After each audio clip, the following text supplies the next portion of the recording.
Coach's Corner this week, we are pleased to be joined on a special edition of this week's edition of Coach's Corner by the women's head basketball coach of the West Virginia Mountaineers, head coach Mark Kellogg. Coach, welcome to the program. Good to be here, and thank you for having me. Well, my man, let's kind of start at a macro and kind of work our way in. You guys have had a lot of success in the short time that you've been here, back-to-back 25-win seasons.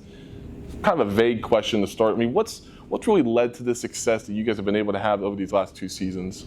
Yeah, I don't think that's necessarily easily definable, but I do think there's some things that have happened, and you have to start with good talent. So we had good players. We inherited some pretty good players, and we can maybe go through some of those later, but inherited a good group that bought in really early. And so, you know, coaches talk about culture, we talk about family. A lot of that has to do with the character, though, that you surround yourself with. And so the locker room had high character. You know, my job when I got the job was to put coaches around us that had high character, and all the staff members. And when that came together, it happened pretty early for us.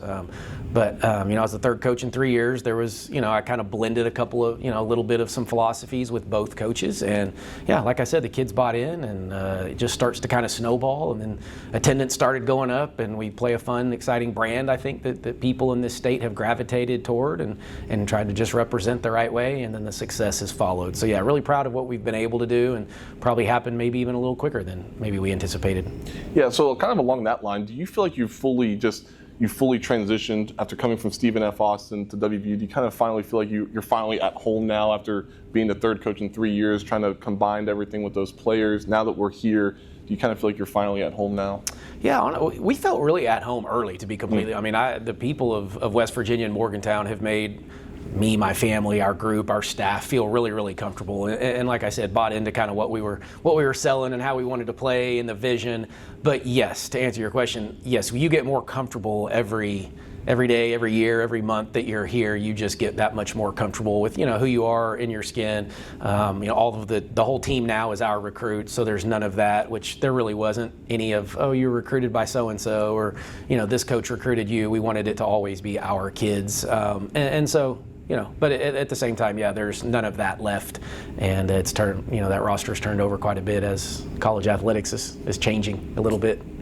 Yeah, we'll get to that here in a couple of minutes, but just from the standpoint of this group that you had this past season, you know, you mentioned how they bought in a lot more. You had a lot of talented players along the way. We'll talk about one of them specifically later on, but this past season, trying to build off of what you guys have been able to do last season, even the year before, making the NCAA tournament.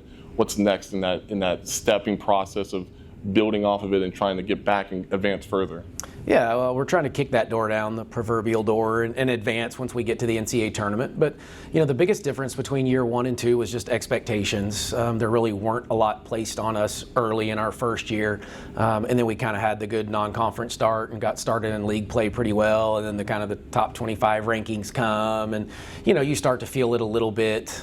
Played Iowa close in that great game in the NCAA tournament. So a ton of recognition came from that game. We got the right team with the right player and that type of stuff to give us a lot of eyes on us. And so it was going to change into year 2, and it should have, and that was fun for us. But to be ranked every year from the start, or every week from the start to the finish, was something special for us. Again, we didn't talk about it a ton as it got going, but certainly something to be proud of. And again, started pretty well in the non-conference, and, you know, had opportunities throughout the league play to do something really, really special, and didn't quite get that done. But yeah, the next steps for us, we need to get home games in the NCAA tournament. We've beefed up the non-conference schedule a little bit to maybe allow us to get a couple seed lines higher. But, you know, we were an 8 seed and then a 6 seed this past year, so maybe we can get to a 4. If we go up in 2s, maybe we'll be a 4. And that means we play at home, and I could only imagine what it would be like if we were hosting an NCAA tournament first and second round here in Morgantown, where we've had a great home court advantage. So there's some steps for us to continue to grow, and I'm excited to see if we can do that. Yeah, talk about the home court advantage. Your season ticket sales, even ahead of last season, it was up 70%, and obviously it's probably a mass stat heading into this upcoming season. What's that tell you about this fan base buying into this women's basketball culture and program that you're building here? Yeah, I think, well, the connection is the term that we use, and we have tried to connect with the community as much as we can. I think in women's athletics in particular, it is very relational. It's about a connection between us and our fans, or the little girls in our community, or across our state, maybe even the region here, that our kid, you know, we have great players, and I want them to connect. But our team camp and individual camp this year, like, we blew out the numbers that we've had from the last couple of years, and that's what it is. And after we play, we do like the victory lap around the Coliseum, and we're high-fiving, and it went from we could get around in a couple minutes to this year we had to pull J.J. Quinterly's and Jordan's and a bunch of them, Kaya's, like out the exit, out the back, just because it was taking so long to get through the line. But that's what we want. It's what we're working really hard for. But I think the fans have made it just an unbelievably difficult place to play for our opponents, and we feed off of that at a pretty high clip. I think one of the things as well, talking about the home court advantage that is really unique and fun to see. I was able to attend one of the games while attending WVU, was a school time game, and you get all those different little kids, little girls, and everybody's in there and they all sing Country Roads in unison. I mean, what's that like for you whenever you do have that school time game, and then whenever you guys win, you hear Country Roads and you hear it not only from the adults but also the kids as well?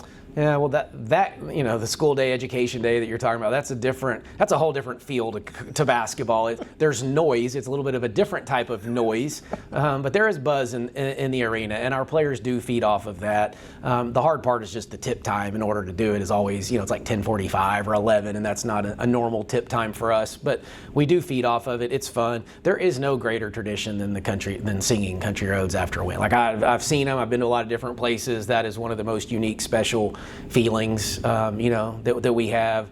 I quiz our players. Actually, they have like a fill in a blank test to make sure they know the words. So when we sing it, we're all, like we're actually knowing the words of what we're doing. But yeah, that's a pretty neat feel. And when you're on the road and you don't get it, almost feels a little different. So you have to kind of create it on your own. But yeah, pretty cool tradition. What's the biggest thing that you've learned about yourself in your short time in Morgantown? Oh, that's a good one. I don't know that I've had that one asked. I don't know that it necessarily was new. I think it just reaffirms things that you already probably thought. There would have been some for me coming from like the mid-major level, and I was a Division II head coach for 10 years, is how does it translate? Can you translate? Does our press and some of the things we do on the floor translate? I think the off-the-court stuff of the values and the things that you want to emphasize and some of your non-negotiables were not going to change. It was just, what could we do with, the elite athletes, and what could we do with the Quinterlys and Harrisons, and what does our press look like, and are we too small, and, those types of things, and playing in these great venues and on the road is what would that look like. And so I think it probably just reaffirmed that what we do works. It works at a really, really high level. When the kids buy into it, we know we can have success doing it. So yeah, probably reaffirmation than anything that I didn't know about myself. But certainly it's been fun to kind of just go at it and just put your head down and work hard and know that will certainly pay off in the long run. How has your off the court philosophy changed as a coach? I mean, obviously you've been around the game for a while. You've been a head coach at a couple of different spots now, but how has your off the court philosophy changed from where we are now to whenever you first took the position as a head coach? Yeah, I don't know that it's changed a whole lot. I think that what changes is just how you communicate, kids, generations. I'm 21 years now. This will be my 21st year as a head coach, and I think that's what's changed the most is just how you communicate. Obviously, I've grown up too, and when I was younger, I wouldn't say hot-headed, that was never me, but you're a little more emotional and excitement, and every little thing kind of works you up, where now maybe not so much, and you just kind of know how to navigate it a little bit better. A lot more of explaining why we do things. Back in our day, you kind of yelled a little bit louder to get them to run through that wall, so to speak. Now, they're not going to run through it until you give them a really good why as to why we should do that. But again, if you can do it and you communicate with them and surround yourself with good coaches that can help do that and spread the same message, I think I've been blessed to have really good staff members that, if you were to ask them without me being there, you would probably get a similar message to what you would get from me. And I think if we do it right, that's what it would look like. That if you went to all 5, 6, 7, 8 of my staff members and asked us the same question and we were not in the same room, you would get a very similar answer. And when you've got that, I think you got something really, really special. Now, on the court wise, again, you're a team that likes to get up and down the court, score at a high rate. Where does that ideology come from of scoring at a high rate, getting the ball out, pushing that ball out, getting as much shots up as possible? Where does that come from? Yeah, it's kind of built over time. Like I said, I was a Division II guy, and early on, and really my first year as a head coach, we only had like 6 or maybe 7 players in the rotation, and we weren't really trying to speed you up. We were actually trying to slow the game down, and we had a shot clock, so we wanted to take like 10 seconds off of every possession to minimize possessions. Well, and then we got like deeper and we got more athletic, and it kind of turned into, let's not do that, let's speed this game up a little bit. And so we've tweaked it over the years to, really allow us to make teams uncomfortable is really what we're trying to do, is just to take, their best offenses away from them, make them uncomfortable, make them start later in the clock, defend less in the half court, get out and play in the open floor a little bit. And then, we I think led the nation in turnovers, forced or steals a couple years ago, and maybe we're second or third this year. So just allowing some defense to create some offense until we continue to get a little bit better on the offensive end. But we've had elite defensive players here, and so we just really tried to put them in a position for those kids to have success, and that's really what it was, and then they blossomed in the system. You mentioned how you've been a head coach now for 21 years. Kind of walk me through, I know with women's basketball recently it's been starting to grow, there's a lot more popularity, a lot more buzz, some would say. How have you kind of seen women's basketball grow in your years of being a head coach? Yeah, it's not even really describable from where it came from 20 years ago, and AAU was it was a thing, but not really. And now it's turned into all the shoe brands having different circuits that they play on, to the the training and the skills training that these kids are going through, and the investment from parents and the amount of money spent on it is changing. But I think through that, we've now seen the athleticism change, the skill level change. Obviously, you get the Caitlin Clark types of the world, the Angel Reeses, and even Van Liss and Paige Beckers. You're getting all of these names, and we're getting national attention because of it. And so once we get your product on national TV and it looks good and it looks the part, then I think that's what's just allowed us to continue to grow our sport. And we're adding WNBA teams, and we're getting all-time viewership. So yeah, I think we're in it at the right time. We just want to kind of capitalize on what we can and hope our state will continue to rally around us. Taking it from a conference perspective, with the Big 12 conference, I know on the men's basketball side, it's one of the premier men's basketball conferences, but from the women's basketball side, it's an interesting conference in a lot of different ways. I think it's really starting to grow a lot more. From your perspective, what makes the Big 12 conference such a great league to coach in? Yeah, well, I grew up kind of in Big 12 country, in that kind of Texas, Midwest kind of corridor, and now with all the expansion of all the leagues, it's taken it, it's just taking it to different places. I think what makes it special is you get to travel to unique places. We essentially go to, I think, 3 different time zones now, so the travel is fun in a way. It can get a little exhausting if you're not careful, but you do get to travel to some new places, which basketball will take you. If you let basketball or any sport allow you to, it will take you to some really, really good places. But yeah, great coaching, different styles is what really kind of, I think, separates at times the Big 12. You have big and skilled, you have smaller, quicker athletic teams, you have really, really well coached teams, you see press, you see man, you see zone. So the idea with your league is that it prepares you for the postseason, and I think the Big 12 certainly prepares us, for the NCAA tournament and conference tournament play, of course, but really for the NCAA tournament. So that's what you want to do, is be prepared. Hopefully it continues to get better. I think obviously we got the 4 power leagues and then the Big East right behind, but hopefully we can start to match kind of like the SEC and Big Ten, and then us and the ACC, and I think we're just right there, with those guys. Talking about recruiting, let's spend a couple of minutes on that. You guys have already started to piece together a really solid recruiting class leading into this 25-26 season. With the people that you've already signed, what separates this group, and what gets this group excited, gets you excited for the upcoming season? Yeah, it's a different group. I think it's the first time I've ever had more newcomers than I've had returners, other than obviously when you take over for the first year in my career. So that's a little bit different. It may end up being like 8 new ones and 5 returners. Right now we have 11 here, so still working on a couple, to get them here before the year starts. But no, I really like them. I think we've got more depth than we've ever had here. We've got a little more ability to throw the ball inside than we've had, so maybe ability to score with some post players in the paint. We haven't been a great rebounding team. I think this will be the best rebounding team that we've had. Haven't quite put in all of the defensive stuff yet in the summer, so I don't know exactly what that identity will look like when it's all put together, but I imagine we'll be pretty good again on the defensive end, hopefully a little bit better offensively, hopefully shoot it even a little bit better than we have in the past. But yeah, I think we've got some dynamic players, great kids again. Culture seems to be really intact. They're enjoying being around each other. We are now, this is week 5 of 8 weeks in the summer that we've been working out, so we're kind of on the back end of the summer workouts. But yeah, really pleasantly pleased and not surprised. I think we've got what we thought we were going to get with some of the transfer portal kids.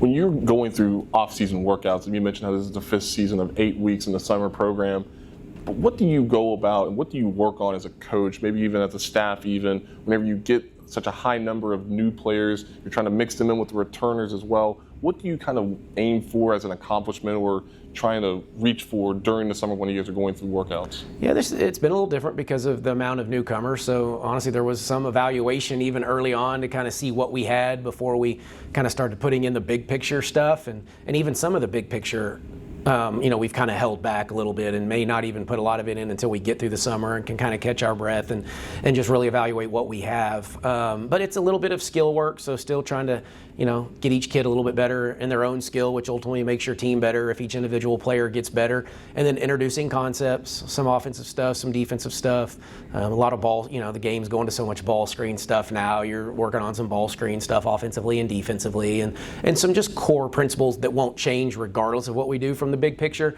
So that's really what it's been, and let the players get to know each other and learn each other's games and talk and communicate. And, off the court, I like them organically to get to know each other. We can certainly schedule things, and we do, and force them into some activities, but at the same time we want it to happen naturally, and they've done a really, really good job of that.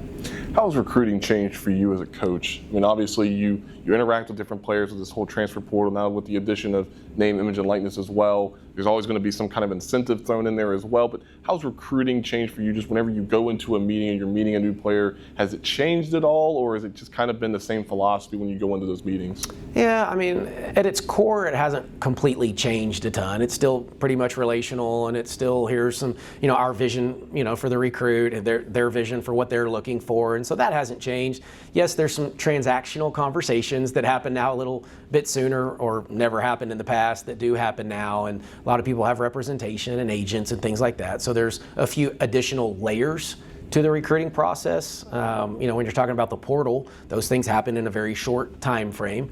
But a lot of times it's because of a relationship that gets you in the door, or maybe it's a kid you've already previously recruited, so you have some established ties. And other times you don't, and we maybe didn't know some of them. So I think it's changed, but there's only certain periods of the year that I feel like it changes. Like right now, on July, the 16th, I guess. I'm doing the same stuff I do every July 16th. I have my team, we're on campus, we're working hard, we're trying to get to know each other. It doesn't feel any different than it has any other year. Now, in April, it feels completely different. In the fall, when you have high school kids coming in and we're going to talk through rev share and NIL like that, those are different conversations than we've ever had. And, I don't have all the answers yet. I still think we're working through this. The rev share will be a little different and how that gets navigated, this year. So I'll probably have a little better answer for you a year from now. But for now, it's kind of, you can't wait and completely see, but you are trying to kind of feel it out to see what this is going to look like. And, we've added general manager hats. That's new. I've never had to really be a general manager like we are now. But at the Division II level, it does prepare you a little bit because they're equivalency type sports, and you're, moving money and saving money and things like that. So I feel like it's going to come together, but it's going to take a little bit of time. On the relationship side of things, how much of an emphasis is that for you as a coach whenever maybe you do get a new player in, you're trying to establish a relationship, or maybe just continuing a relationship with a returner? How much of an emphasis and how much pride do you take with that as a coach? Yeah, a lot, because I always say I'm the most protective of our locker room and who we bring into the locker room, and I want that to be like their sacred space where make sure everybody feels comfortable and you can truly be yourself. So be you, align with us is one of our, kind of mantras here, and I want to stick to that. I want every kid to truly feel like they can be themselves in our program. If they can be themselves, that's when I get them at their best. They're the most comfortable. That gives them the opportunity to shine at the highest level. So that's really, really important. So vetting it through, and again, in a short period of time, when it's a portal kid for a week, can we develop this deep relationship? I'm not sure about that, but can we go find the people that we trust, that understand what relationships are to us, to vouch for them? That becomes pretty important if we don't already have a pre-established relationship. When you look back on your years as a coach, who was your biggest influence as a coach that's really taught you, and you've kind of taken what they've done, maybe some bits and pieces of that, and you've embodied that as a coach? Who were some early influences for you? Yeah, I mean, there's been quite a few. I mean, I wasn't an assistant very long, so I only really worked for two people. But Rick Cooper was one of those. He's actually a Bridgeport, West Virginia native, and I worked for him at West Texas A&M in Canyon, Texas. And this was as a GA right out of college for me. Who I learned a ton from, just really, really a lot in just my 2 years there.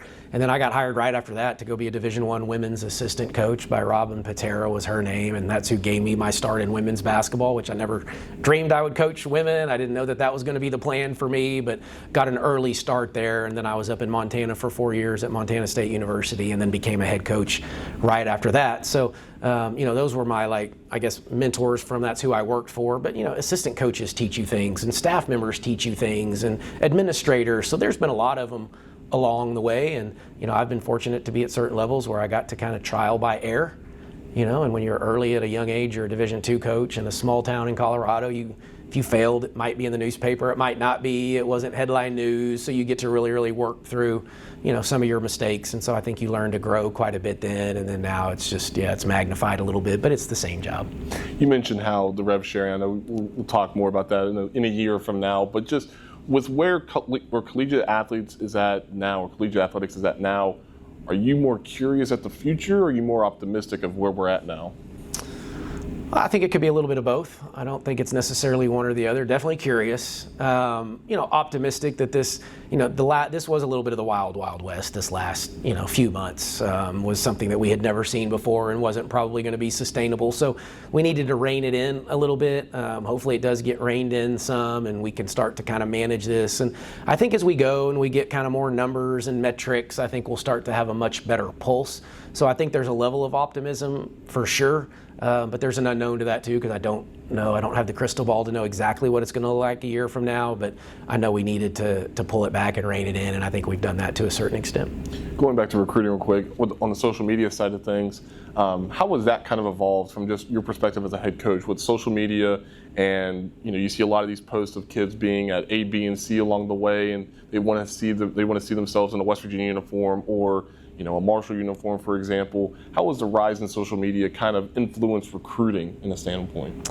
Well, so much that we have a full-time staff member in our program that's their creative content, and that's what they do, and allow their creativity to shine. And we do play to recruiting through whether it's social media or even flyers and mailings now, and a lot of it's so much interaction as opposed to other forms. But snail mail is still somewhat valuable, and so we use that at the same time. But yeah, we are always on the hunt for what's going on and what creativity can we come up with.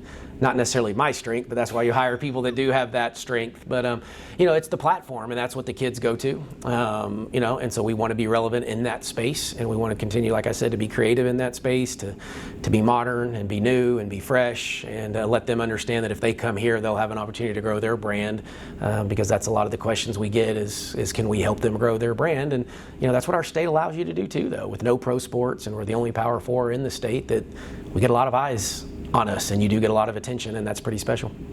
One of the players I want to talk about real quick, and JJ Quinterly, as you mentioned earlier, obviously she became the 11th WNBA selection to come from West Virginia, the first that you were able to have as a coach. What separated JJ from other players that you've been able to coach in your many, many years as a head coach? Yeah, well, her talent is one of those. She's a very, very talented basketball player, but she's worked extremely hard. And I've called her my whole time here the unassuming superstar. She was quiet. You wouldn't always hear her. She wasn't the loudest voice. But she was going to work hard. She worked hard outside of just the practice time, which was really, really important. And she played on both sides of the basketball. So, you're talking about our Defensive Player of the Year in the Big 12. She was a finalist for the National Defensive Player of the Year. She's just a ball hawk on the defensive end. And then when you got the ball in her hand, she was a dynamic scorer. She was small but mighty. She played with a chip on her shoulder, which I think you have to if you're going to be a little undersized like she was. I thought her and Jordan were a great complement together, and they could play off of each other.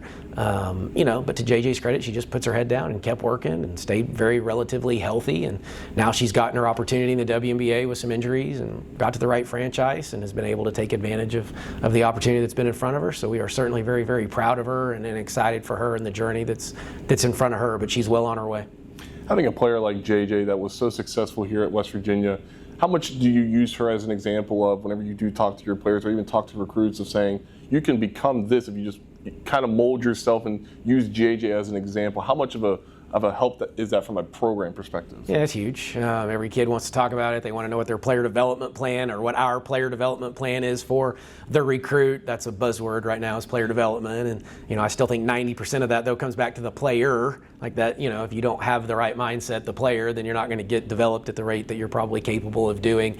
But yeah, it's easy now, and now people know, and they can go turn on the TV and watch her play in the WNBA and see that she's having success, and she came from our program. And then here's some things we did to help get her there. Although she did most of the work, we just try to put her in position again to have success. And but it does come up in most conversations with recruits, and so to have it now is just the actual, here it is, and we don't have to tell you what we think we can do with you. We can actually just, here's the proof. Here's what we've done with a kid like that. And we have several kids that will go play overseas too, so they're pros as well. They're going to get paid to play basketball, and so the more we can put out there and produce, then I think the better opportunity to go get the high-level recruits. And then finally, I know you're a coach here at West Virginia, but you're also a coach at home with both of your kids playing basketball over at Morgantown High with your daughter and your son. What's that like for you? I mean, obviously you have your job here full-time here, but when you go home and you're able to kind of watch them do their thing, what's that like for you?